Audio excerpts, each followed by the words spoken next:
What's poppin', people? Welcome back to another video. I'm trying to stay on this every 2 days drop set. I hope it ends up working, but we'll see anyways. So let's get into the story. The story begins on a scene where Inka Midoriya and this strange man are in the house. They're both sitting on the couch with some white lines on the coffee table, and they're, snorting it all up. And the fact behind this is Inko is running out of money quick, okay?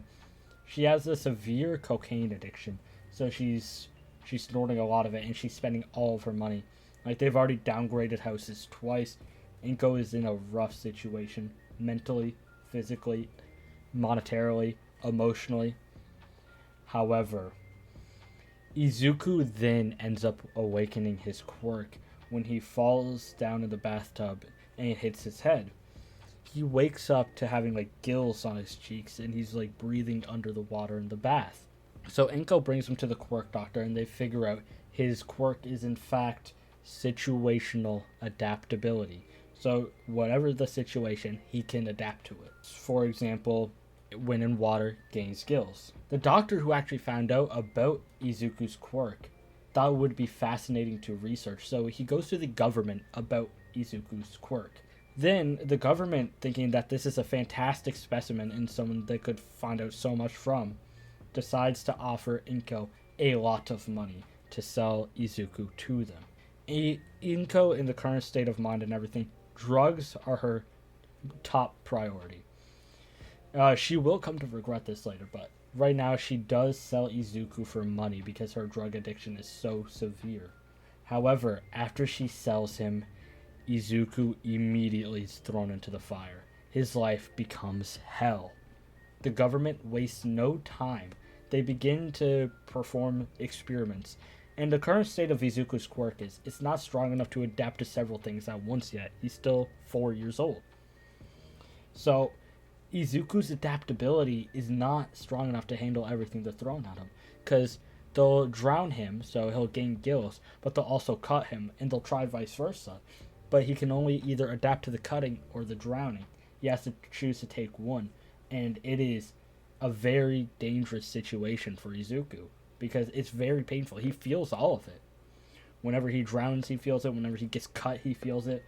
He's in so much physical, emotional pain, especially since his mother just sold him, that it is actually insane. Like, Izuku has been broken. And for the next 10 years, that's actually the way things do continue to progress. Izuku is experimented on religiously, and the stronger his quirk got, the more they did.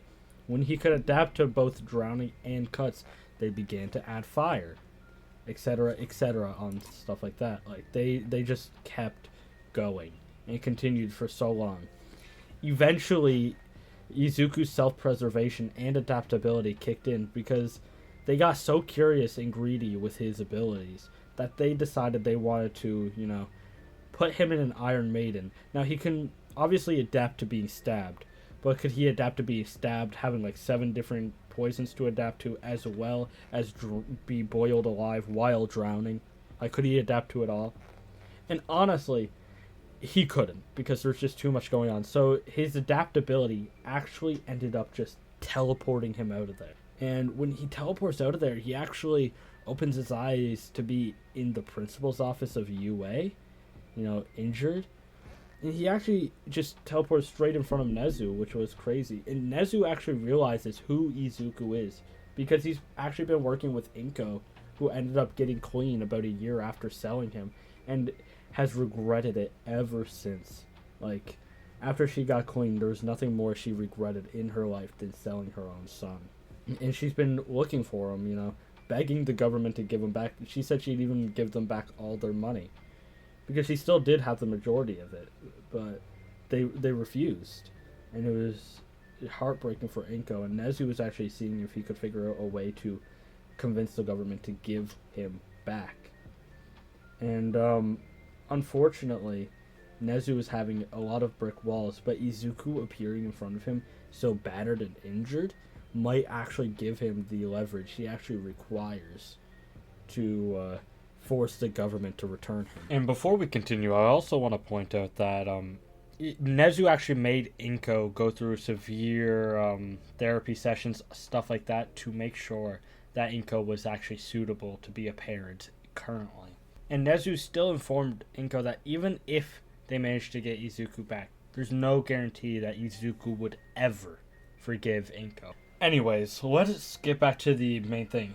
Nezu notices that Izuku just randomly appeared before him, and his first order of business is to bring Izuku to Recovery Girl, because Izuku is severely injured currently. And so he brings Izuku to Recovery Girl, and he actually calls Inko, telling her that they found Izuku. Izuku randomly appeared. And Inko is relieved, honestly, because she still regrets her decision, obviously. She's been looking for nearly a decade for her son. And Nezu actually tells Inko that they think it's better off that Inko takes her time, meeting Izuku, because Izuku might remember and might not forgive Inko for what she's done. So Nezu tells Inko that Izuku will be staying at UA, but she can visit. But everything will be up to him. And so after that phone call, Nezu actually goes to the government, telling them that they are not going to get Izuku back. And he uses his big brain, think up reasons and stuff to basically checkmate the government into a situation. Especially since Nezu has 90% of the pro heroes on his side. The government can't really, go against him. And so Nezu has decided that Izuku's powers could be the strongest thing to ever exist in this world. It could be far stronger than even All for One. Because obviously Nezu knows about All for One. All Might's told him. And so Nezu, waits for Izuku to wake up and decides to talk to him. Izuku ends up telling Nezu everything. Even why he probably appeared there due to him fantasizing about going to school. And so, Toby? What are you doing here? Fuck! Stop! Well, classic Johan. Anyways, I'm Toby from the channel Toby. Go subscribe and I'll be taking over for like 10 to 20 minutes. So sit back and enjoy, and yeah, let's begin. After Deku finishes explaining how he got here and how they basically tortured him for research, Nezu feels like he's a kindred spirit. He was also equally tortured for his brain capacity and all of that, so he feels for the kid. And since he heard that he was telling him that he was fantasizing about going to school, something so mundane, something so something that normal people wouldn't like bat an eye to, and he found it like a luxury, something that it must be awesome to have, something that other kids find boring or don't pay any mind to it. He kind of felt like he was him. He could see himself in the boy. So he was planning on giving Izuku the best school experience ever. So he offered him that, hey, this is a school. You're in literally the best school in Japan. How would you like to have a full ride after we deal with the government stuff? And deal he did. And the worst thing that the government could have done was let Nezu represent the Midoriyas. And, well, it didn't go off well for the government because Nezu is the best lawyer ever. How is he the best lawyer ever? Well, he read a law book, yeah, in a night, and got certified within a month. Yup. Yeah, high specs is crazy. So, yeah, they defeated the government in the courts and won. The Midoriyas got compensated. They went to therapy and they were able to, well, heal the bond that was broken when, of course, the cell of a child. Yeah. So then after that, Izuku got very acquainted with every single body in the school faculty. And, well, he was given a full scholarship and a ride at their dorm. So Izuku was technically living in a school, so this is Izuku's dream, being able to go to school, and he gets to live in the school, and he not only that, he can go outside. He can go to stores, the malls. He can go to the library. He can go everywhere. Of course, with some restrictions, but like going back home by 10 is much better than I don't know, being confined to a 3x3 classic standard human containment unit. Yeah, this is much better. I just have to be home by 10. Way better. And Izuku hangs out with the principal all the time. Since now they're best friends, they have gone through basically bonded over their trauma. And yeah, Izuku, as they're hanging out, drops a bomb on Nezu.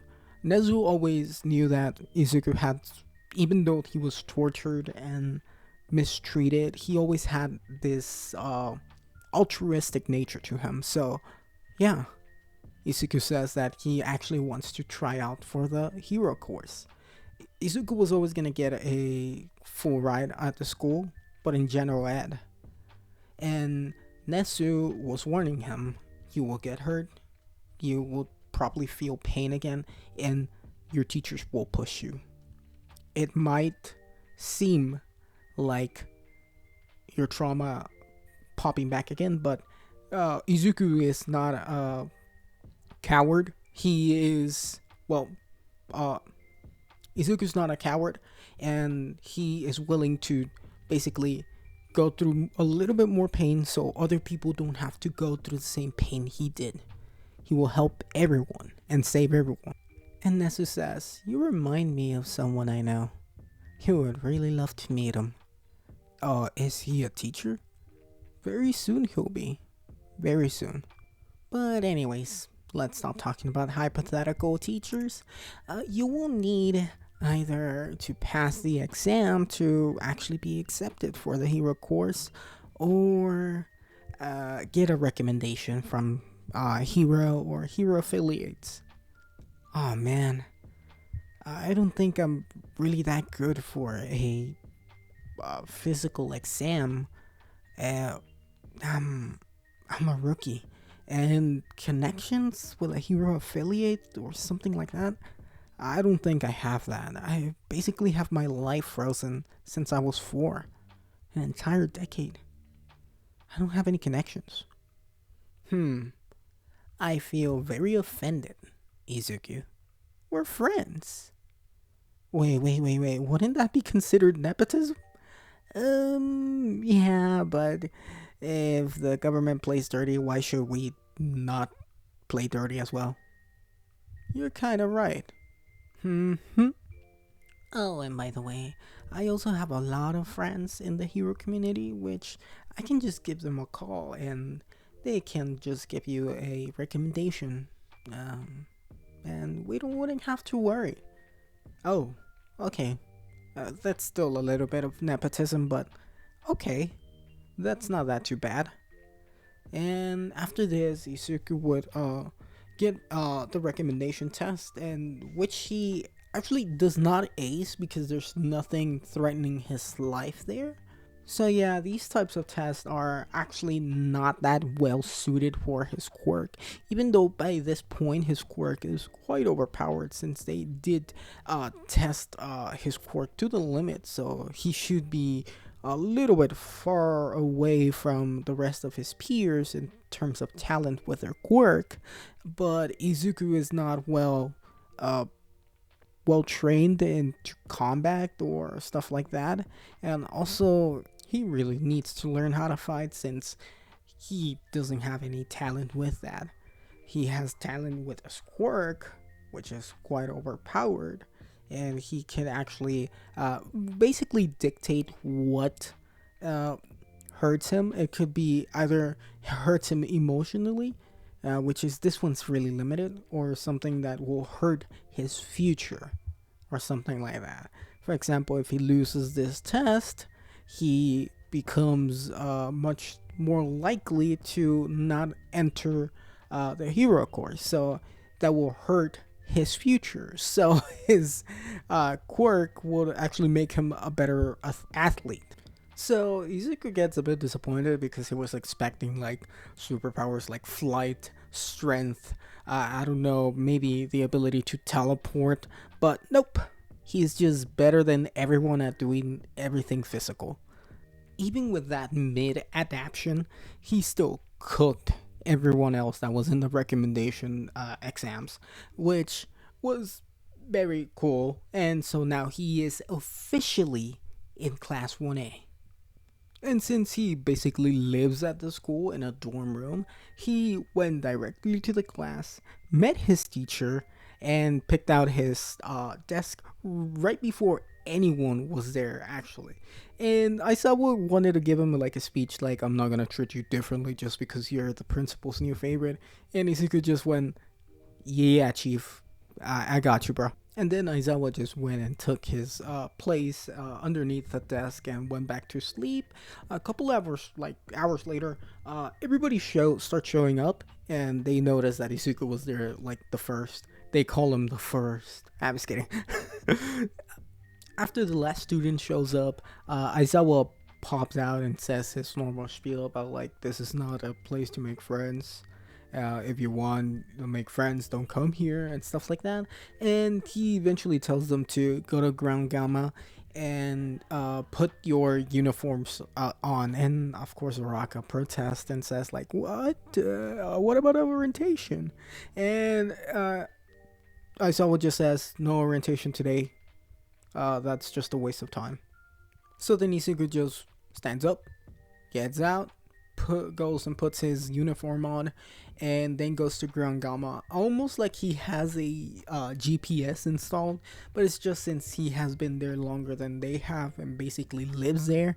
And also everybody just forgot, and like even though they had like time to go and look at the entirety of the facility, they some of them just forgot.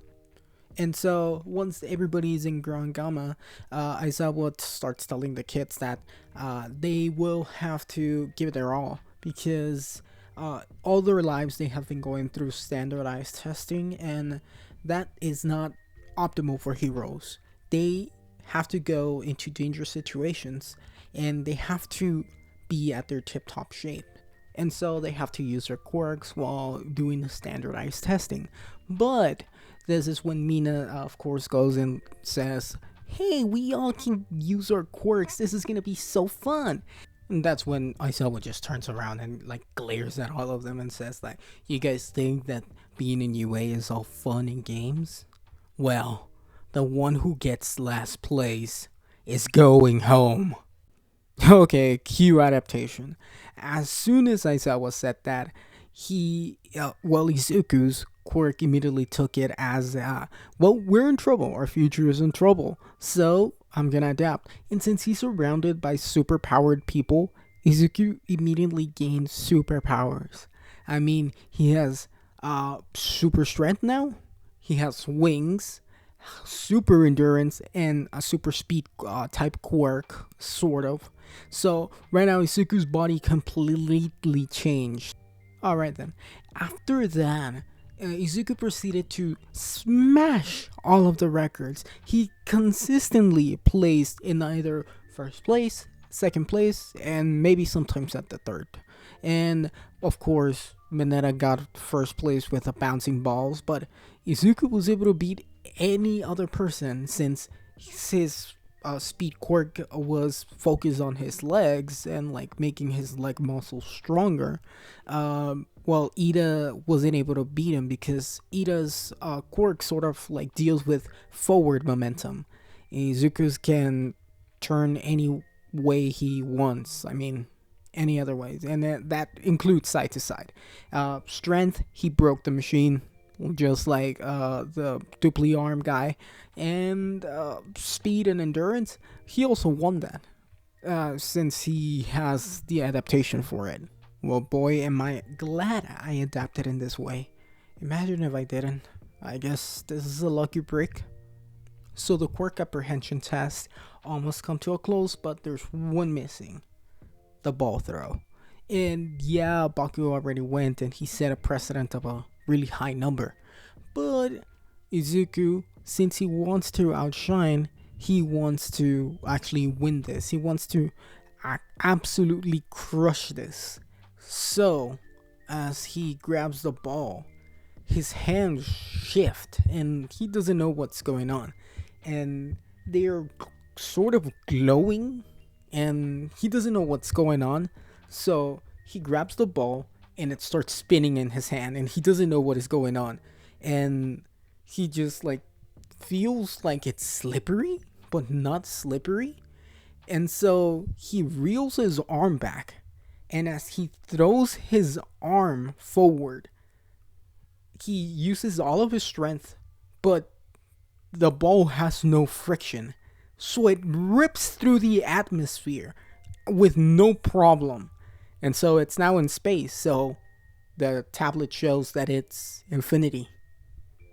Izuku's like, what the hell? Why didn't I get this from the beginning? Ah, well. This power works in mysterious ways, I guess. So then Izuku just started like looking at everybody's result on the ball throw, and nobody was, well, having a quirk awakening and throwing their balls into space. And well, it was until, well, Araka stepped in. The girl with the bobcat just like stepped forward, reeled her hand back, activated her quirk, and the ball just went flying as well. Not as fast, but steadily towards space. And yeah, Izuku was kind of disappointed that he wasn't the only one that got a high score. But he has been getting consistently high scores for now, so it's fine for now. And so Aisawa announced that this was the last test and that they can all get ready. And he looks at Mineta, who got the last place, and he says, JK, nobody's going home. Lol. Not in that sense, but he said something along those lines. Mineta breathes a huge sigh of relief because he's not expelled, and so everybody goes home. And for the next day, well, of course, it's the 2v2 battles, and Bakugo wasn't that salty, but he was salty that some dude just came and took his record with a softball. So he had his eye on him, so he was extremely thrilled when he was in part of the villain team and Izuku was part of the hero team. So Bakugo could actually get his get back on Izuku. Little does he know is that he's absolutely cooked. And of course, before all of this started, and even before Omar shows up, Izuku has been feeling a little bit under the weather. How so? Well, he came into class with a runny nose, feeling cold and shivering. And he doesn't really know why, but it just happened. As soon as he got into class, he started feeling like that. And there was, his classmates were saying that, hey, you should really stay out of like too much stuff, or like if we are doing, maybe you should tell the teacher. And Izuku was, no, I think I can manage. I think I can manage. Sorry, guys. Damn, your snot is cold. Ew. Yeah, sorry. Maybe I should stay out of this. I am here, coming through the door like a hero. Maybe I should stay. And then, of course, All Might gives the rundown. He says that the clothes make the pros, and they all get their hero costumes. And of course, Izuku's costume should be up on screen, or if not, I'll describe it to you. It's just spandex. What do you expect? Spandex. So, Uraka and Izuku find themselves outside of the building to infiltrate and get the bomb. Ugh. You know, Midora, you shouldn't have hid that you were sick today. You should have told All Might. Yeah. I should have, but I really did not want to miss on this experience. Or dragged all of you guys back. You know, I couldn't have... never mind. You couldn't have what, Midoriya? Never mind, let's just go. and get ready. Hero team, proceed. Uh, there's our cue. Let's get in. As they enter the building, they're on guard since, well, Bakugo seems like an unstable fellow. And since Araka is teamed with a sick person, well, she's, well, not hopeful that she's gonna win this exercise. So she is very on guard, and Izuku's on guard because he doesn't know what's going on. So it means danger, but like, I mean, is he really gonna know what's gonna happen?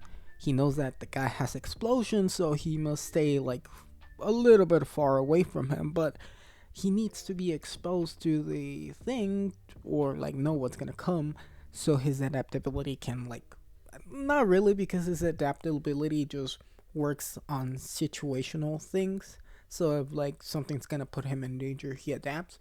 But he has to know what that adaptation's gonna be and how it's gonna work. So he's a little bit out of his element. So he has to lock in. And it's kind of hard since he is slobbering every few seconds. And as he's about to wipe his nose, he doesn't notice Bakugo literally bum rushing them. So to the point that Uraka has to actually lock in and, well, get Midoriya out of the way of an explosion. And as she tackles Midoriya, she noticed that Izuku is cold to the touch, and she tells him, "Man, you feel like a corpse. Are you alright?" I don't know, but my head is ringing. Is that Bakugo? Hey man, I'm gonna capture you now, but...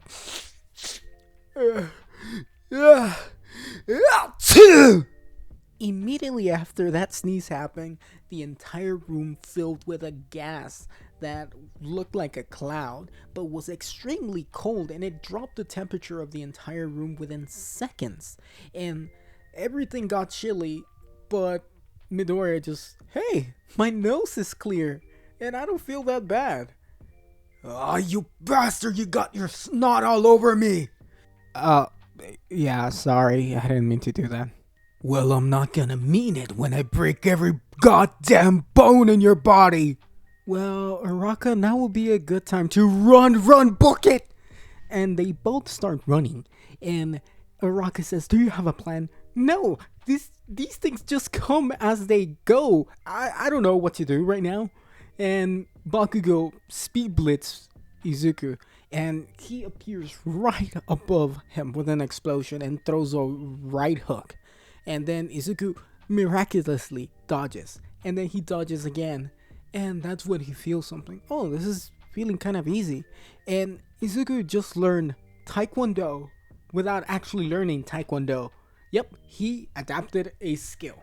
So Izuku, just from watching how Bakugo fights and him thankfully just dodging and evading, he learned how to, well, a version of Taekwondo. So he's just propped up the Rock Lee pose and started styling on Bakugo. And with no actual like strength or speed quirk, he started actually piecing up Bakugo. And Bakugo, since his explosions weren't at 100%, since everything's covered in ice boogers, yeah, he is actually losing the battle. And as he's losing the battle, Bakugo resorts to his last technique: running. So he runs away from Izuku, and Izuku's like, "Hey, I was just getting warmed up, come back, man." And Bakugo's just not running just because he's scared. He's trying to work up a sweat. So he runs up the stairs, jumps over Izuku, tries to evade him as best as he can until he starts sweating again. And so he sweats a big globule of sweat and throws it right at Izuku, and it blows up in front of Izuku's face. And he adapts to it, but not in the way that is useful. He adapts to it by letting it phase through him. And so he also phases through the ground, and now he's stuck in the ground floor. Ah, crap, I need to get to Araka. And in the fourth floor of the building, well, Araka is looking at Bakugo, and Bakugo looks at her, and he says, "Hey, Round face. The ice booger cloud. It's fading. And so Bakugo starts using his quirk and starts chasing Uraraka around. I'm gonna kill you! Get back here! Now, Uraraka is not dumb, so she stays in the floors that are the coldest. And that means that she has to go to the lower floor, like in, I think, the second floor, which is where the sneeze happened, which is should be colder. But she's also getting to the floor that's closest to Izuku. So, yeah, it's a win-win, but she's not going to the floor where the bomb is hidden in.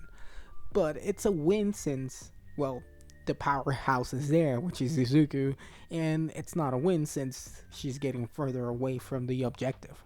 But she cuts her losses and like guides Bakugo back to Izuku, and Bakugo realizes this and he says, "I'm not letting you go to the lower floors." How dumb do you think I am, round face? You're going down here. And once I'm done with you, I'll deal with that freakazoid. Rock at this point does not care, and she's just running for her life. And at that moment, the goat shows up. Izuku really shouts and says, "You really wouldn't think that I would run up here as fast as I could." And Izuku has an adaptation that makes him like 10 times faster, which is like sort of like Ida's quirk, but not really. It's like springy muscles or something like that. And pair that with his previous knowledge of Taekwondo that he got 15 minutes ago, he absolutely pieces up Bakugo on some Luffy type style. Imagine jet pistol, jet lands, everything. He starts piecing up this man on some Rubberman karate style or something like that. Bro gets packed up by rubber Taekwondo. Imagine that. Damn. Bro went out sad. And as, well, I was about to say Luffy, but as Izuku reels back a kick and hits Bakugo right in the center of the head, ringing his skull, he gets knocked out. And so he tells Uraraka to put the capture tape on Bakugo and that he's gonna go as fast as he can towards the bomb. And so Izuku, using his adaptation that got him like to move faster, because this isn't like rubber, it's just like springy muscles. He can use like short burst of power, so he goes upstairs, gets towards the bomb and starts racing Ida. And Ida is fast, but he's equally fast, a little bit slower than Ida, but Ida cannot move like from side to side, so he takes that advantage. So as soon as he gets in a corner, he breaks Ida's ankles and moves towards the bomb. And just as Ida is about to capture him, Izuku touches the bomb and All Might says, "Hero Team wins!" Ah, damn. I didn't get to do anything. And Bakugo is in the background looking like a mummy. What was that, Bakugo? Get me off this thing, the job is done, you won! Well, that was a complete and utter success. I don't know. Can anybody give any input in what happened? Momo chimes in and says, "That must have been the most chaotic and under plan that I have ever seen." So Ida stayed in character. I guess he won, like as in like doing his job, but Midoriya won out of pure luck. Uraraka barely did anything. Bakugo bum rushed the team without any plan. They all sucked except, I guess, I don't know. My exact thoughts, young lady. You're quite smart. I guess so. Everybody gets their turn to be in the building and be villain and heroes. And as all the teams go and come and go, they all see their shortcomings, their advantages, and stuff like that. But they see Todoroki freeze an entire building and, hey, I think he stole your idea, Midoriya. I don't think so. I don't have as much freezing power as him. And then Todoroki looks at the screen and goes, smiles. What do you mean, Wait, that power was completely random, by the way. That is your power. You must be good. I would be mad if you were worse at it than me. Todoroki then glares at Izuku, and Mizuku's like, I'm sorry, I was just trying to make a joke or a light conversation. Yeah, you don't seem like a joke type of person. I'm sorry, I'm backing off. Bye. After all of that, everybody gets ready to go home, and Bakugo pulls Izuku aside and says, Alright, next time we meet, I'm winning. Understand? You only won by pure luck. Okay, listen, buddy. I know that you're used to being the best at everything wherever you are, but hey, we can be rivals. We can have some friendly competition. Don't take it too hard, man, alright? Listen, this is my life. All my dreams, all of my hard work was poured into this school, getting here. Now some hotshot with a little bit of luck wants to take it all away from me. Listen, I won't let that happen. You're going down. Yeah, sorry, I'll think about that. Suku goes home and thinks about it, and he says, well, he did pour all of his life into this. I didn't even think I was that good. Damn. Maybe I should let him win next time. He seems like he has good intentions. Maybe a little angry at the world, but maybe he's a good guy. Okay. Yeah, don't take it too hard, Midoriya. You're doing great. You're doing great. Not bad. For someone. Think positive thoughts. After a week, everybody gets ready for the USJ. And as they're in the bus, everybody keeps asking and tossing around people who are the strongest in the class. And some people say it's Bakugo, some people say it's Todoroki since he's the son of the number 2 hero, so it tracks. And some people say it's Midoriya. And Asui says, Midoriya, your powers kind of remind me of a hero that was active back in the day. I think his name was Mahoraga. wink wink, nudge nudge, JJK fans? Anyways, yeah, I think your powers kind of change in every situation. I think I saw you eating a Slurpee, and then you got brain freeze, and then your head started smoking. Yeah, my quirk is called situational adaptation. I can adapt to stuff as things happen to me. So, yep, that tracks. Damn, man, your quirk is so flashy. What I wouldn't do to have a power like that. Hey, everybody, everybody should be jealous of you, man. I mean, imagine having a power like yours. Imagine the luck. Your parents should be very, very proud of you, man. Yeah. Yeah, power. Everybody would want this. Alright, everybody shut up. We're closing in on the USJ. We'll be onboarding in about 2 minutes. Everybody onboards the bus, and Aizawa goes up to 13 and says, Hey, where's the other guy? He used a little bit too much time, so he won't be here for now. Ugh. That unlogical man. Well, I guess we have to start the lesson without him. Yep. Good thing I know this place inside out since I built it. The USJ. Yay, guys, I already told them. Okay. They all enter the USJ, and of course, 13 gave her speech, and nobody in the What If community seems to like it, so I won't say it.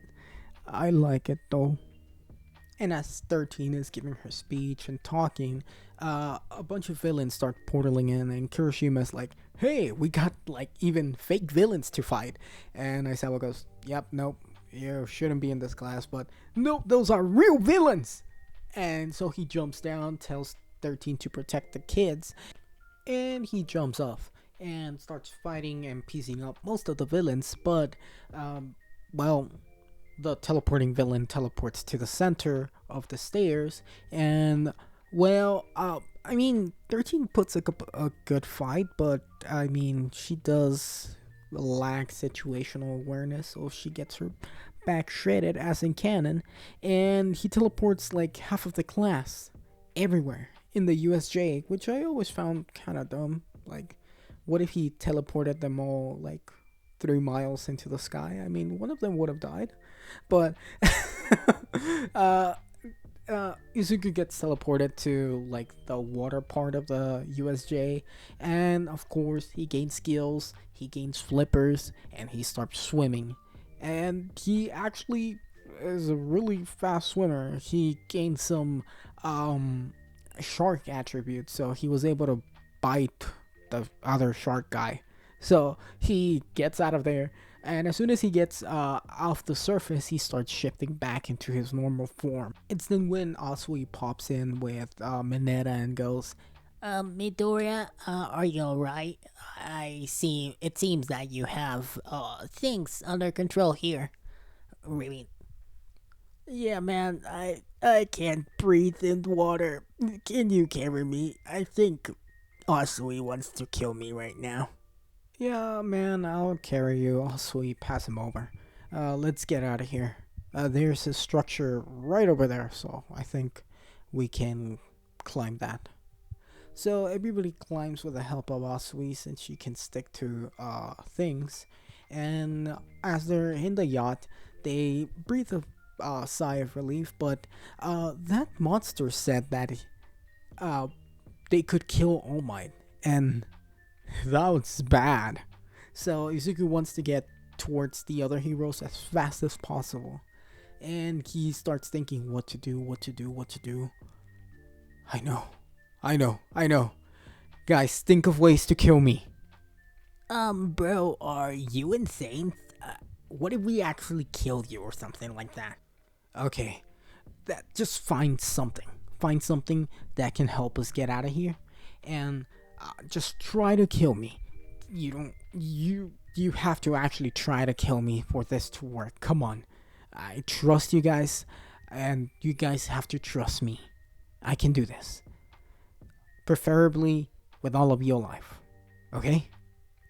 And so it begins. They all start getting stuff around Izuku to kill him to the point where he's a little bit not too much overpowered. And so he is strapped up to Mineta, and Suyu is like right next to him, ready to jump out of here. And Izuku tells Mineta to brace himself because he's getting out of here fast.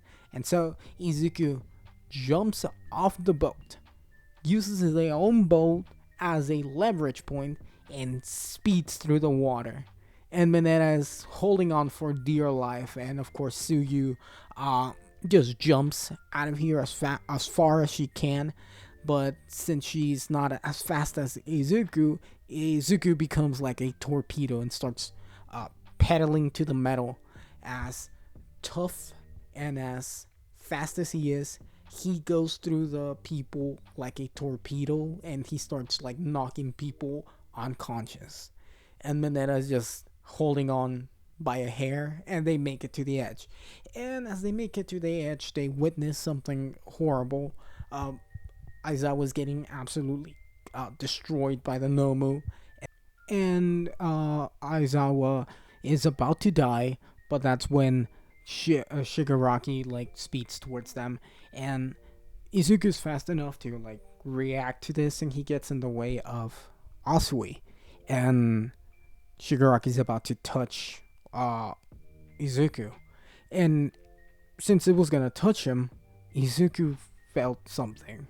He felt like when he was in that Iron Maiden all the time ago. He looked at Shigaraki and he had all 5 fingers on his chest. His chest was slowly decaying away, and he looked at Shigaraki. He was grinning through that mask that was made out of a hand. He looked at him. He was mocking him. So he clenched his fist and punched him in his smug face with a diamond fist. Izuku's entire body was now composed out of raw diamond. Never again will I let myself be put in this situation. I will survive. Because that's what I do. Damn. So Shigaraki was like looking at Izuku and he said, "Nomu, do something!" And Nomu just ran towards Izuku and started to punch him. And since he was raw diamond, he was actually getting a little bit of breaks in his arm, but he was able to decently like match his strength. Not strength, but like be durable enough to survive this. But Izuku kept on like surviving this and turning into much stronger things. His entire body just shifted to titanium and then osmium, and that was the last part because he was durable enough to hang in there. I mean, he wasn't defeating him, but he was hanging in there. That's when the entirety of the USJ fell silent because the doors of the entrance were blown off their hinges, and it was All Might standing there, unfazed. I'm just kidding. But he wasn't happy. He was there for blood. And so the entirety of the fight with the Nomu against All Might was almost 1-1, with the difference that Izuku was there and he could assist All Might or help contain Shigaraki or freaking Kurogiri. But of course, the shots rang, Kurogiri got away, Shigaraki got away, the Nomu was absolutely blown into space.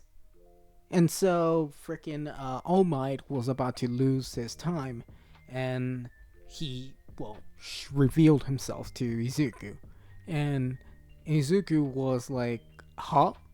And All Might was like, "Hello, young man."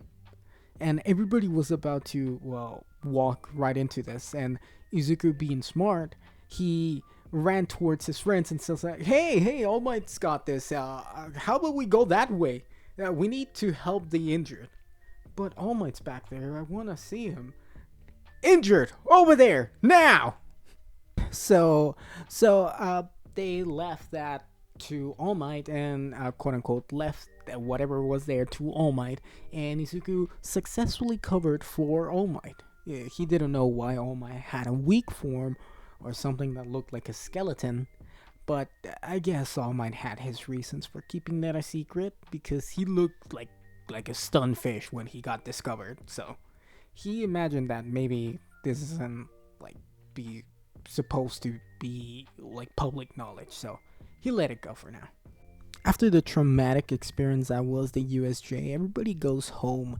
They get a week at most, I think, of rest, and they go back, and their teacher is a mummy, and they're going to the UA Sports Festival. And some of them are like sort of shocked, sort of not, and some of them are surprised, like why are they even doing this after a villain attack? And Aisawa explains that they need to look strong. Even in situations like this, they need to show power.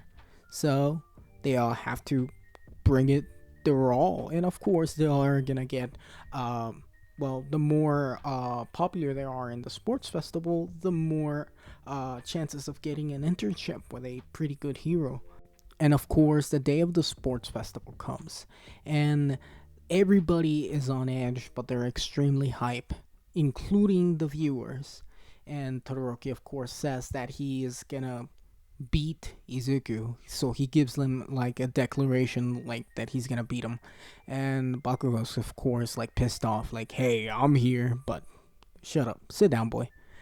So everybody gets ready in the line for the obstacle race, and President Mike is presenting everyone, and he presents the favorites for winning this whole thing is Midoriya, since he was able to stand a toe with one of the strongest villains in that USJ attack. He was an incredible help for everybody there. And also, his quirk is adaptability. He can adapt to anything and all phenomenon and come out on top. Isn't that overpowered? I mean, talk about the writers not having anything to do. And so the race begins. Come on, let's go, let's go, let's go. The race starts, and since Izuku doesn't want to be embarrassed and lose opportunities in his future, he gains an adaptation, and it's teleportation. But it's not the one you think. He doesn't just teleport at the end. He ends up just teleporting just a few feet in front of the person who's in first. So it's really annoying because he can be either out racing Bakugo and Bakugo gains the lead and then he gets disorientated because he gets immediately teleported in front of Bakugo, which is annoying. So this basically just happens until the end of the race. Bakugo gains the lead and he's winning by a nose hair, and then Izuku's back appears right in front of his face. God damn it, I hate him! The cavalry battle. Since this battle is like fighting against many people who have different quirks, Izuku gets the most cookie cutter abilities, which is just strength, speed, flight, and fast reflexes.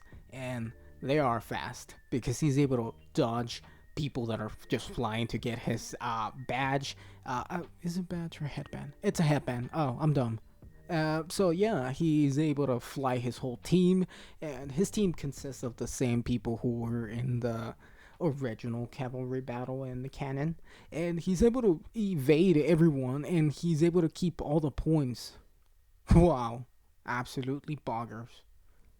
And as I predicted, the guy who's winning is my pick. Haha, on your face, Aizawa. You owe me $20. And the next event will be a 1v1 battle, a tournament arc. Everybody loves those, eh? Oh, come on, let's go, go, go! By the way, I didn't pick any favorites, and I don't owe him any money. So we're now in intermissions. Everybody has stopped doing what they're doing. The people on the bleachers have not gone for concessions. Everybody that's participating is resting, eating, having lunch, basically. And that's when something happens. Izuku's pulled aside by All Might. And All Might is not in his strength form. It's like his big form. And he's like, oh, we're doing this. Okay. So he goes with All Might, and they enter like a little office, and Nesu is there, and he goes like, hello, friend. And like, oh, bestie. They go dap up, and which is weird because Nesu has a tiny hand.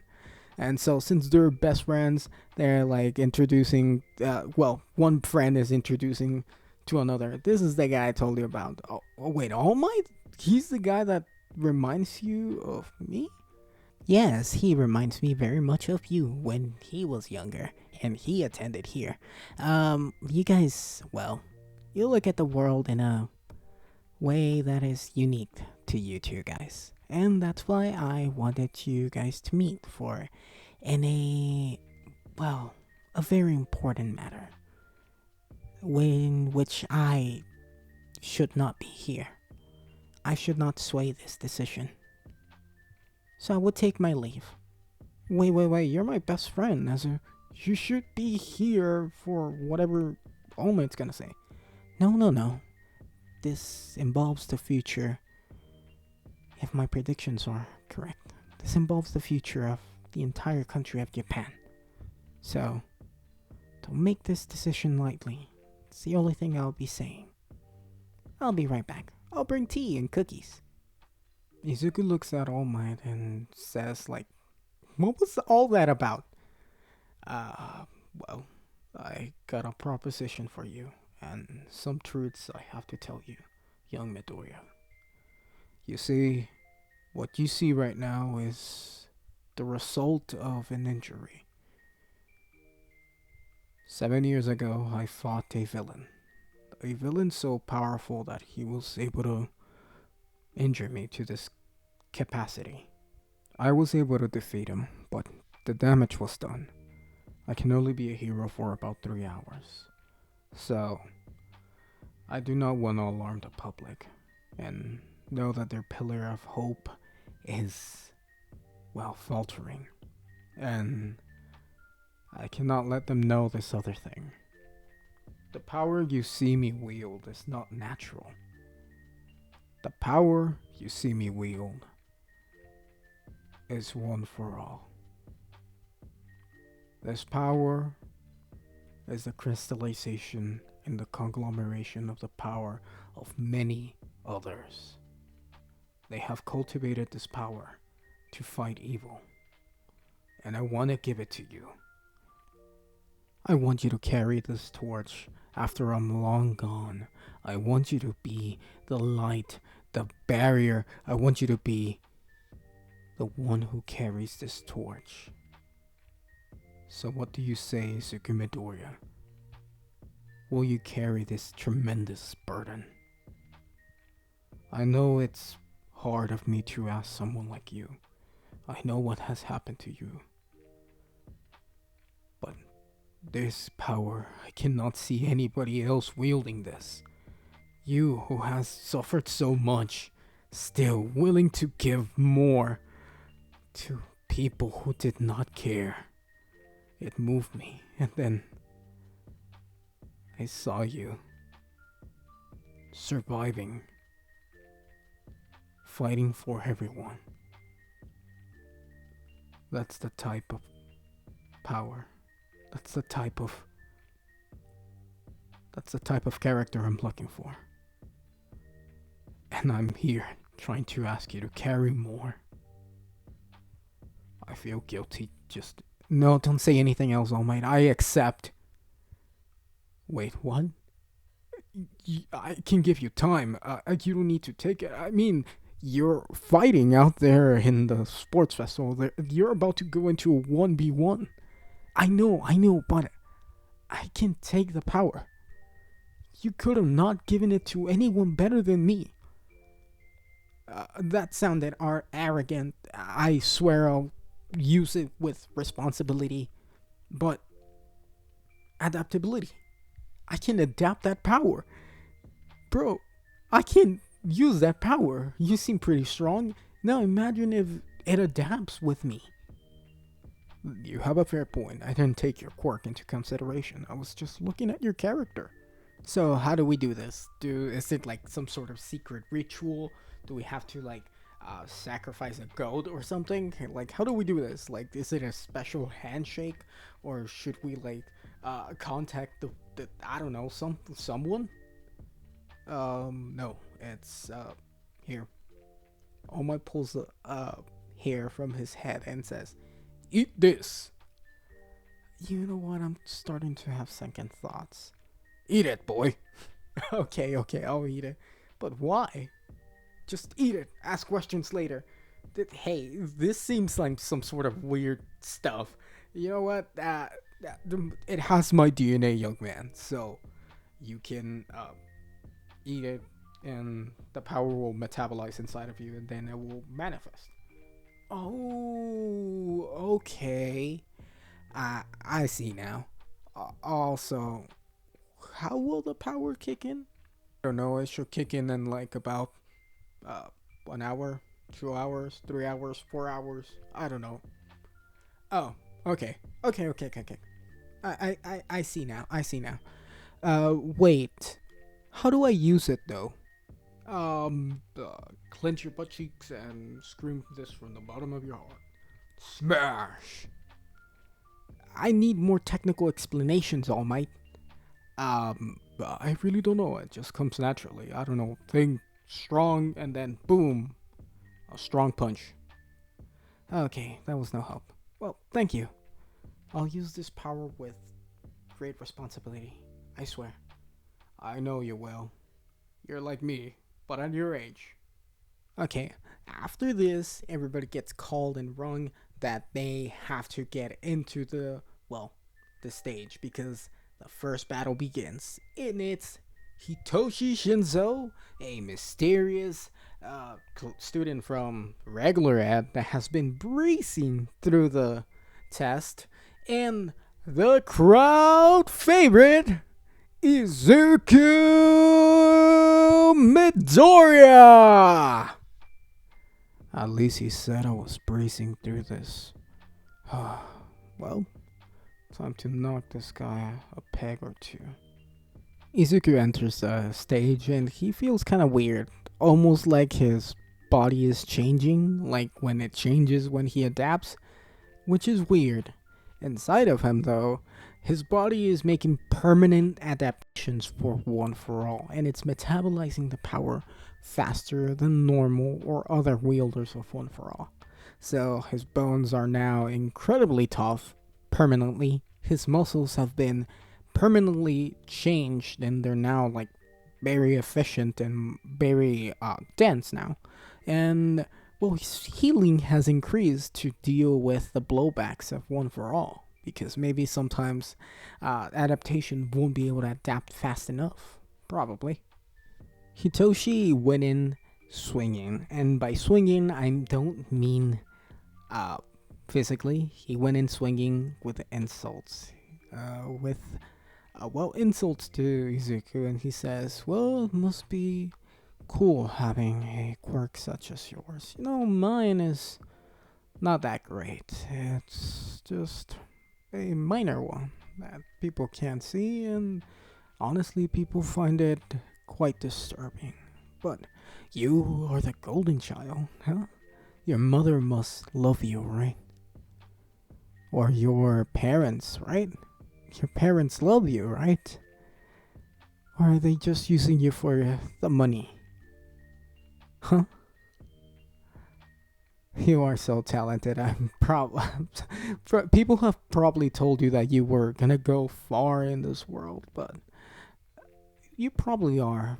But I just want you to know that all those people are just sucking up to you because they're leeches. All your family are probably leeches. Oh, and your friends you've made here, they're probably leeches here.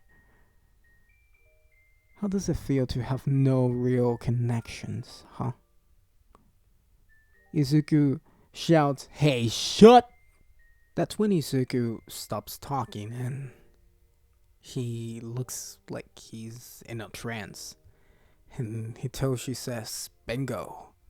Alright now, walk off the stage." And Izuku turns around and starts walking. And as he's about to step on the grass, he says, "Kidding!" and runs towards Hitoshi. And Hitoshi's like, "What the hell? I thought you were under my mind control." And then Midoriya says, "Not really. I actually have the adaptation or something. I can actually hear your thoughts now. I also know that you didn't mean all that. Thank you. Now I'm gonna throw you off the stage because words hurt." After losing, Hitoshi gets off the grass and, well, all of his classmates are congratulating him because, "Hey, you made it this far, man. None of us would have made it this far, but you did." Which gives him a confidence boost, and Izuku goes up to him and goes like, "Hey, you did well. You did actually great. Also, all those things you said, it's a viable strategy. It doesn't really matter." "Oh, I'm sorry for what I said, but that was really mean to say." "No, it's fine. Also, most of them are accurate. For the most part. Well, see you in." And now we're skipping all of the battles because we're only going to the important ones. Of course, the next battle between, Izuku is Izuku versus Shoto. And, Izuku has metabolized One for All. So, he wants to see this guy use his goddamn fire because Izuku wants to be a friend. And so, Izuku goes up to Shoto and goes like, "Let me help you!" And Shoto's like, "I don't want your help." And he goes, "I want to help you, and I am going to help you. Now light up, Sparky!" Shoto proceeds to hit him with an ice bear, and Izuku just absolutely tosses that aside because he's now hot. Like his skin is like magma, and he's starting to like feel like, hey, I think I can beat you with this, unless you use your fire. And Shoto's like, I'm not using my fire. And Izuku goes like, oh my god, look at you. You're suffering from hypothermia. I think your fingers are gonna fall off. Do something about it. Heat yourself up. Actually, I'm gonna stop. I'm not gonna attack. Heat yourself up, man. And Todoroki goes, oh, fine. And he heats himself up. And that's when Izuku goes up to him and he goes, alright, I was lying. You're gonna use that fire. And Izuku just goes in with a haymaker. And it's powered by One for All. Well, little bits of One for All. And like he goes like, if you want to survive this, use your fire. Explode me away. And so Izuku goes in with a haymaker, and then waves of fire erupt because he's like, are you really going to do this, Todoroki? Are you really trying to become a hero? Or are you just playing around? Are you just waiting to see someone die in front of you because you didn't use your power? Look at him! Look at your father! He's just fiending for you using your flames because he thinks he's in control, but not anymore. You're in control of your fire. You are the master of your own destiny. If you want to be a hero, then lock in and be one. Use your whole power. And so Todoroki erupts with both his ice and his fire and blows Midoriya off the stage. And as Izuku is flying off the stage, he thinks maybe he can stick the landing and go right back in there, but nah. He deserves this. He went full on. And so, I'm gonna leave it off for Johan. Yep. Bro inspired his friend by being pushy. What was that? Why do I have such a headache? Toby?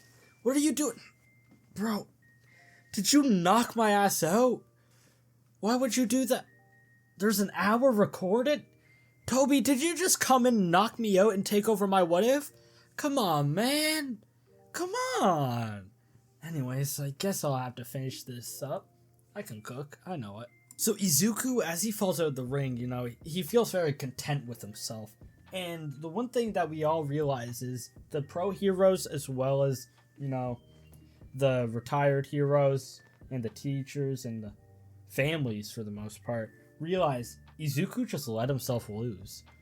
Endeavor is pissed off about this. He's enraged. But there's nothing he can really do about it. But the person who was the angriest about this entire situation was Bakugo. Because Bakugo wanted to get his revenge on Izuku. And so he wanted to fight him in the final round. However, Izuku just let himself lose. And that's when Bakugo actually confronts Izuku. He's like, Izuku, why would you let yourself lose like that? And Izuku looks at Bakugo and, looks at him dead in the eyes. It's just like, because Todoroki deserves that win. He overcame his biggest wall. Now, Bakugo, when you eventually do that yourself, I will also be there to support you. And Bakugo kind of just sneers, like, and so we continue on. And Izuku goes and talks to All Might. All Might's like, so why did you let yourself lose? Izuku explains the same thing. And All Might's like, my god, I chose the perfect successor. There's no one more heroic than a man like him. He'll be one hell of a hero when that day comes. So Izuku is just chilling, and that's when All Might actually informs Izuku. He's like, Izuku, I would like you to go train with my old mentor. Izuku's like, are you sure? And All Might's like, if you don't want to, you don't have to. But Izuku's just like, it's fine, I don't mind. I'll go train with him. And All Might's like, thank you. And so we're just going to skip past the rest of it because it's just canonical. And so Izuku is thinking about this on his way to Gran Torino, how Ida's been seeming really off as of late. He heard that Ida's brother was in the hospital due to the hero killer, and that's when he's thinking, he's just like, wait, hero killer, Hosu City, Manual? Oh no. And that's when Izuku realizes why Ida went with Manual. And so Izuku ends up continuing on with his day though, and he arrives at Gran Torino's house. And next thing you know, you hear no answer, and then again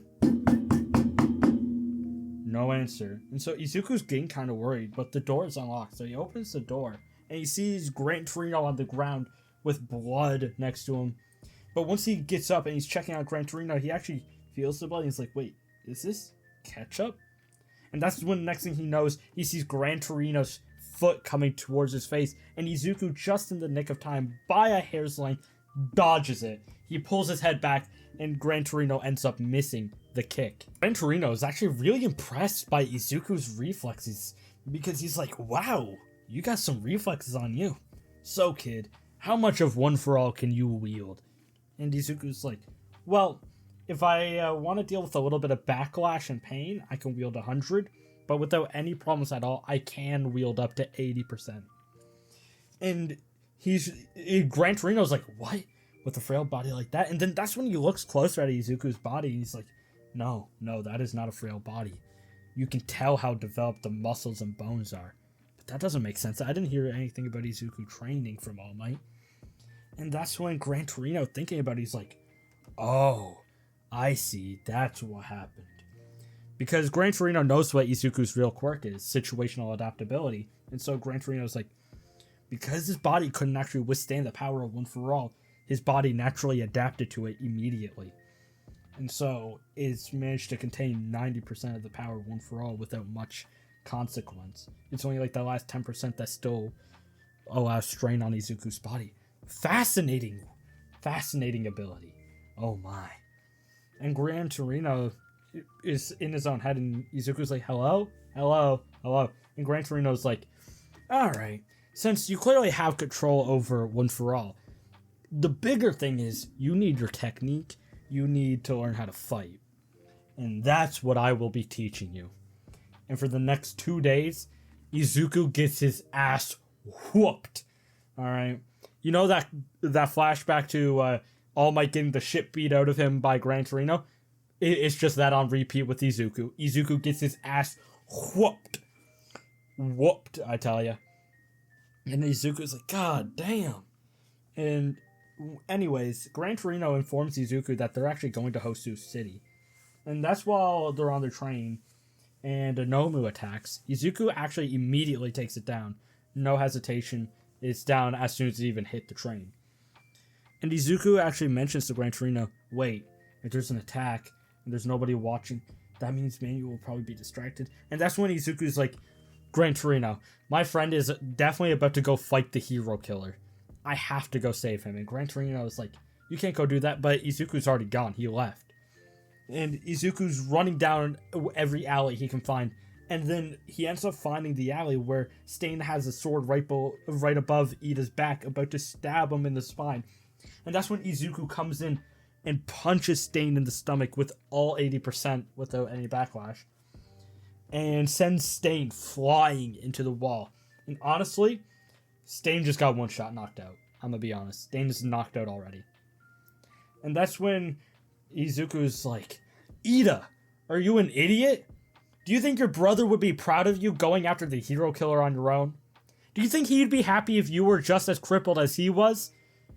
I thought you said you were going to take on your brother's name to make him proud. But all I'm seeing right now is disappointment. And Ida's, angry, but he has nothing to say. And Izuku looks over at Native. He's like, I'm sorry about that. Are you okay? And Native's like, wow, you're strong, kid. And Izuku's like, yeah, I try. And Native's like, thank you for saving us. Izuku's like, it's no problem. And that's when Gran Torino actually ends up finally catching up and sees Hero Killer knocked out, Ida on the ground, and Izuku helping Native out of the alley. And Gran Torino's like, wow, you disobeyed my orders. What the hell was that, Izuku? And Izuku replies, I'm sorry, I just had to save them. I couldn't, let my friend die. And Gran Torino face palms. He's like, he's just like Toshinori. And so the same thing that happened in canon where Endeavor ends up getting the credit and the police, give them a stern talking to. And so the story continues fairly canonically after this point until the final exams. And that's when Izuku and Bakugo are teamed up once again. Bakugo has actually begun to develop some sort of respect for Izuku, even though he still likes to clown the guy. But Bakugo didn't have the same dynamic as in canon, so it's not as bad. So his respect for Izuku is there. And so Izuku and Bakugo actually formulate a plan. And Bakugo is actually willing to work with Izuku, much like he is willing to work with, like, Kirishima. And so Bakugo and Izuku end up formulating a pretty solid plan. And they actually do try to go for it. Because they understand how strong Izuku physically is. And that Izuku is nearly on par with All Might at this point, due to his adaptability. That's what they've all put it up for. It's just like, he adapted to the situation.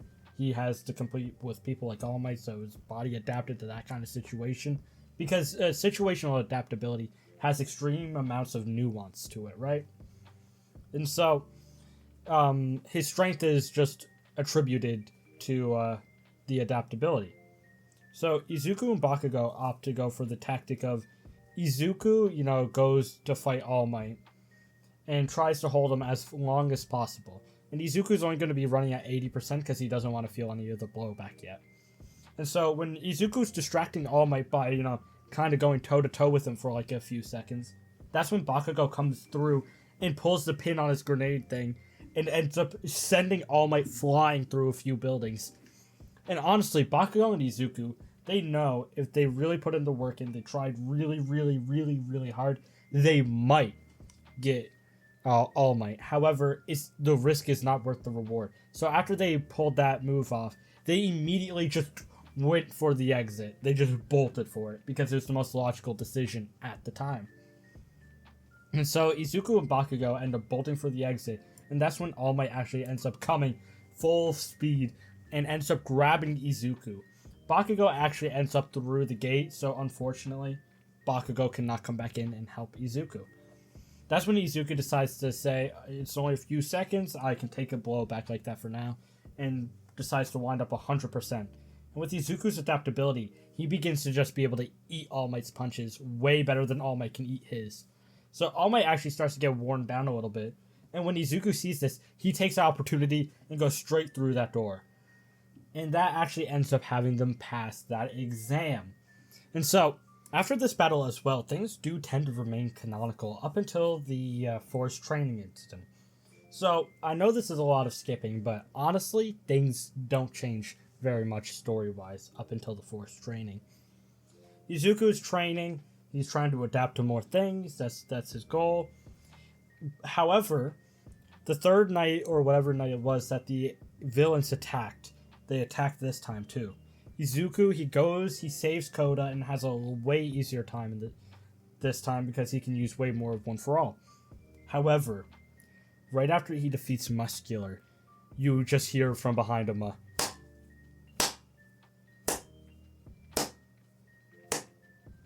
well, well, well, young Midoriya, you're quite strong, aren't you? And that's when All For One's like, well, I would like to get your quirk. And he goes to grab Izuku to take his quirk. However, other than the fact that Izuku has One for All, his quirk hasn't quite bonded properly, so realistically, All For One could take his quirk. However, as soon as All For One tries to take his quirk, he just adapts to it. All For One just cannot take his quirk. And All For One's like, so I can't take your quirk, huh? Well, you'll be too powerful to leave alive. And so All For One, he starts, building up a bunch of different things on his arm, and he has 17 different attacks ready to hurt Izuku. And they all have different kinds of damage. There's burn, water, pressure, just blunt, cutting, stuff like that. Poisons. He's really trying to kill Izuku in one hit here. However, Izuku is just so strong now, and since his quirk's been buffed by the power of One For All, he has no trouble with it. He honestly just adapts to it all. And after he ends up adapting to all this damage, All For One is like, this is not good.